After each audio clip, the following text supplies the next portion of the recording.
Hello, beautiful souls. Thank you so very much for dropping by this video. Very warm welcome to anyone who is new.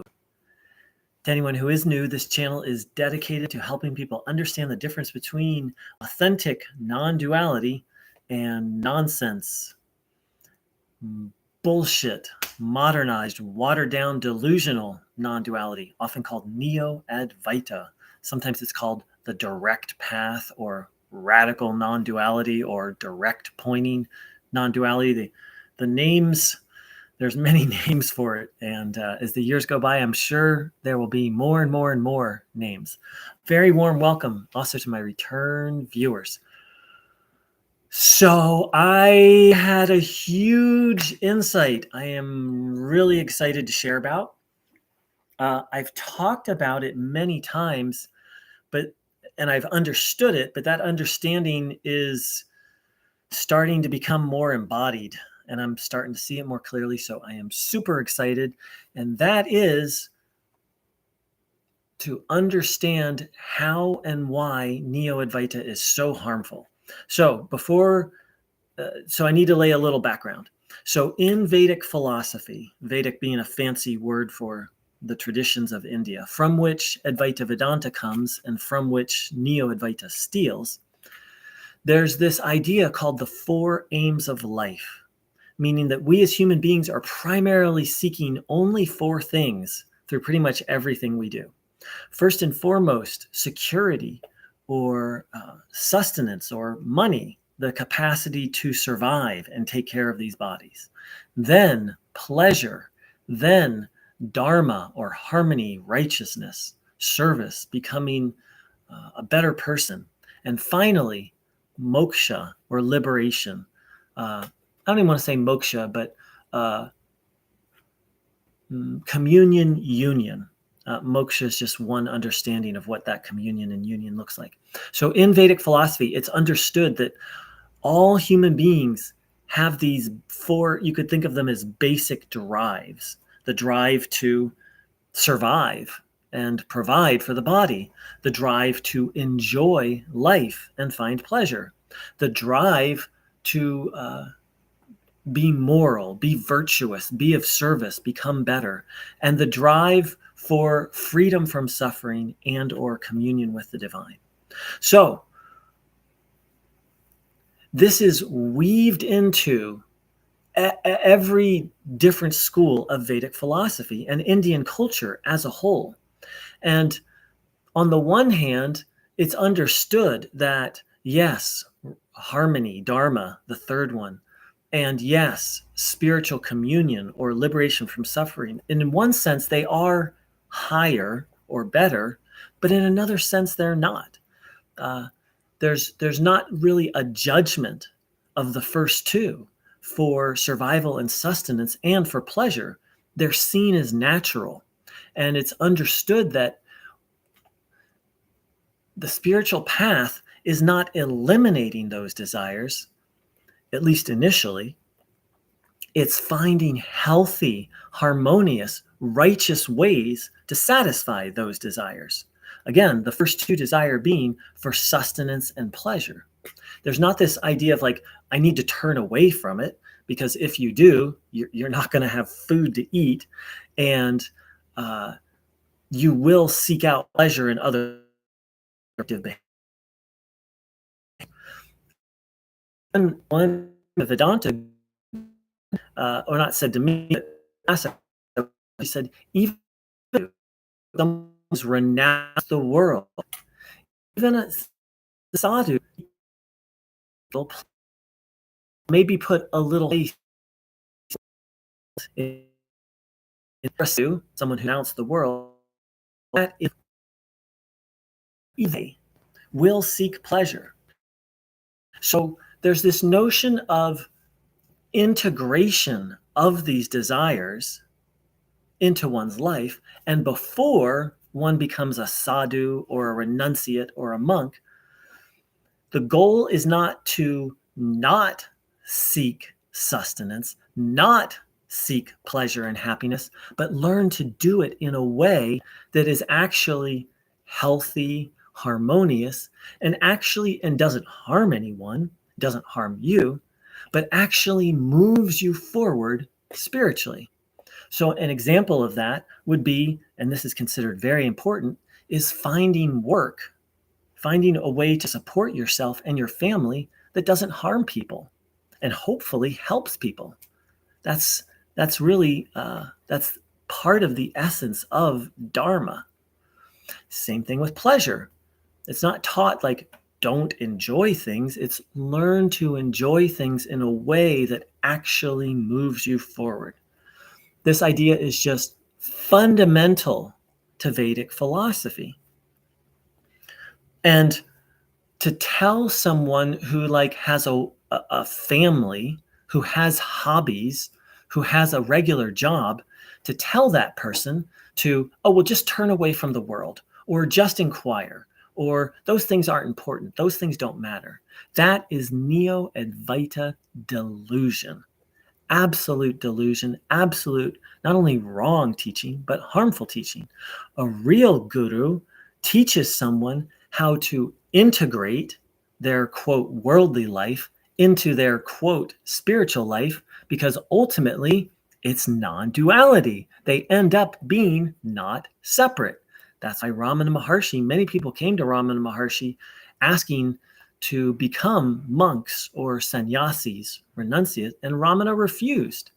He allowed a few, but mostly he said, participate in the world, stay with your family, attend to your duties. That's the other essential component that's lost in Neo-Advaita, is this idea of we all have duties and responsibilities, so learning to tend to them in a way that actually moves you forward spiritually, moves you forward as a person, but also contributes to the whole. Because if everything is one, then we have to have harmonious, or learn how to have harmonious relationships with everyone and everything, i.e., non-duality. So, Neo-Advaita teachers come in and tell people, turn away from the world, just inquire. Don't pursue hobbies, activities, things you enjoy. Those things are illusion, or those things will bind you. Well, actually, turning away from them in a harmful way is what will bind them.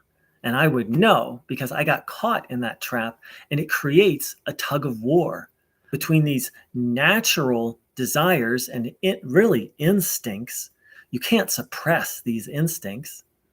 They need to be integrated into the spirit, into one's spiritual life, or it just, the spiritual life and worldly life need to be brought together. And that's what actual non-duality does. That's what Vedic philosophy does. But Neo-Advaita comes along and says those things are bad. Turn away from those things. Just inquire. That's all you have to do. Or just turn your attention away from the world towards your true self or true nature, and everything else will be taken care of. That's the Neo-Advaita distorted version of Advaita Vedanta. And it makes people dishonest. It made me dishonest. I'm still in the process of recovering from that. For the longest time, I would say, all I really want is enlightenment, or enlightenment is the most important thing to me. But in actuality, that wasn't true. The most important things to me are happy, healthy, harmonious, romantic relationship, doing service, and pursuing my hobbies, which I have many, but right now, writing, dance, being creative, like those three things are what are most important to me. But because of like the years of Neo-Advaita, I'm going to say brainwashing, and because of practicing self-inquiry before I was ready, I got addicted, as I believe many people do, to the dissociative high, to the dissociative spiritual state. And then I started to become dishonest. And I would say, you know what? Enlightenment is the most important thing to me, when actually it wasn't. And that creates a split in our personality, in the fundamental, maybe not the deepest level of our being, but a very deep, you could say, in one's soul. Can you imagine? So I've tried to imagine what it's like to be homosexual, but to be taught that homosexuality is wrong, and then so to try to force yourself to be heterosexual. I can only imagine how challenging, crazy making, confusing that is.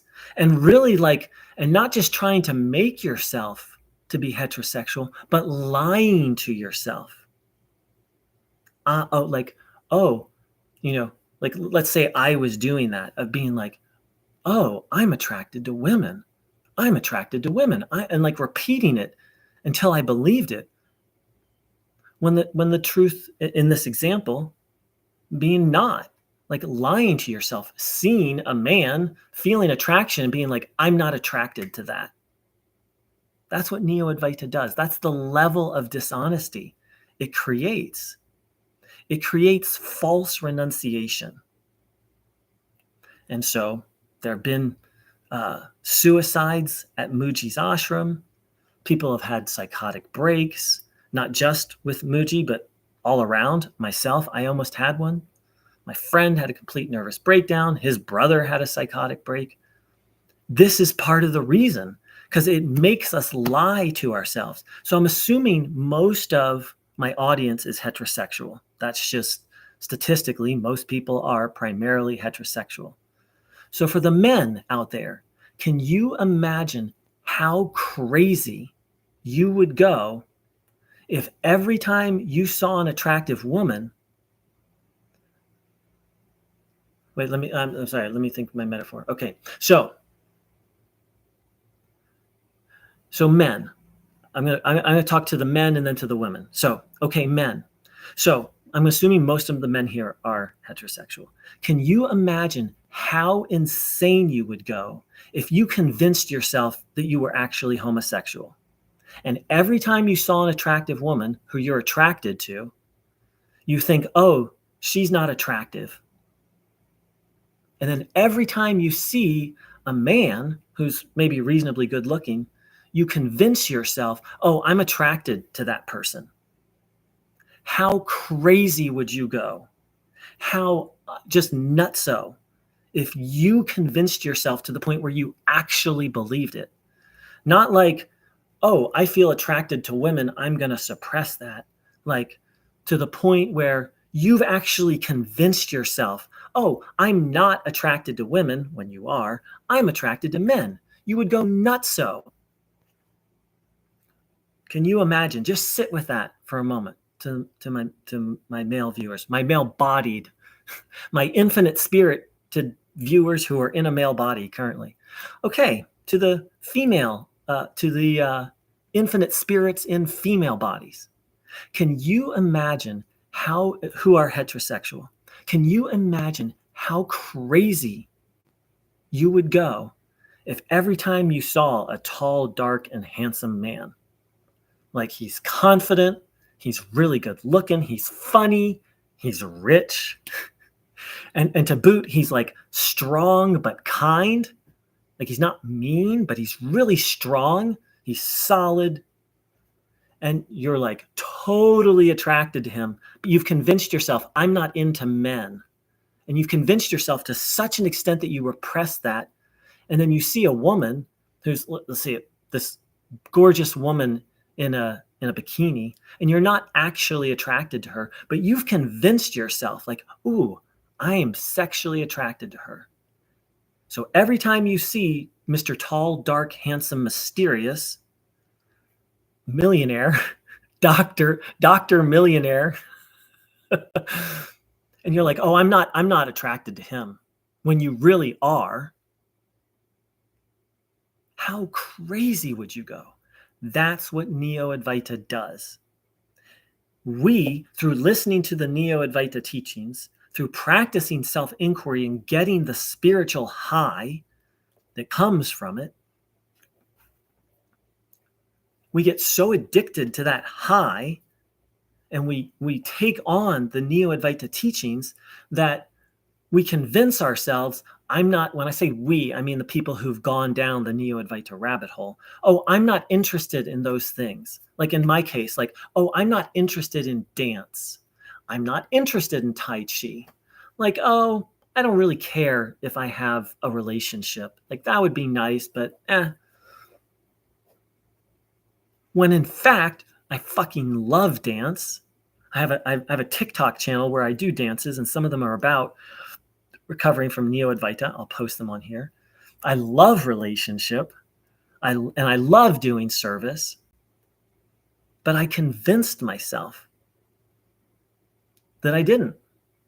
And it just created a tug of war that drove me crazy. And that's what Neo-Advaita does. So if anyone has any questions or comments, feel free to type them in. I think that's all I have to share for right now.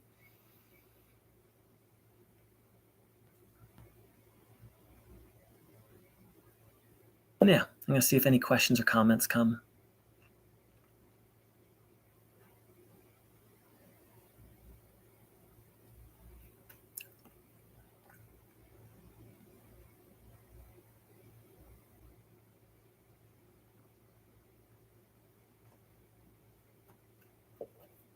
The only thing I'll say is the process of overcoming this illusion or delusion is not easy. Because Neo-Advaita gives, it's just like a drug or alcohol or doom scrolling or pornography. It gives an instant hit. So it's not easy to overcome. I've said it before that I have successfully stepped out of Neo-Advaita. Nothing,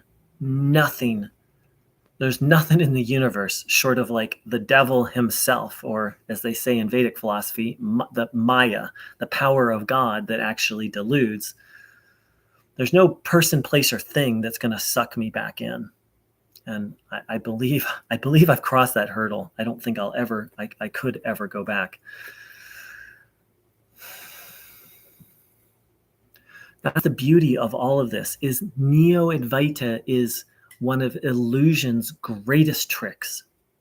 If I and you and we can overcome this trick, it's quite a form of spiritual mastery.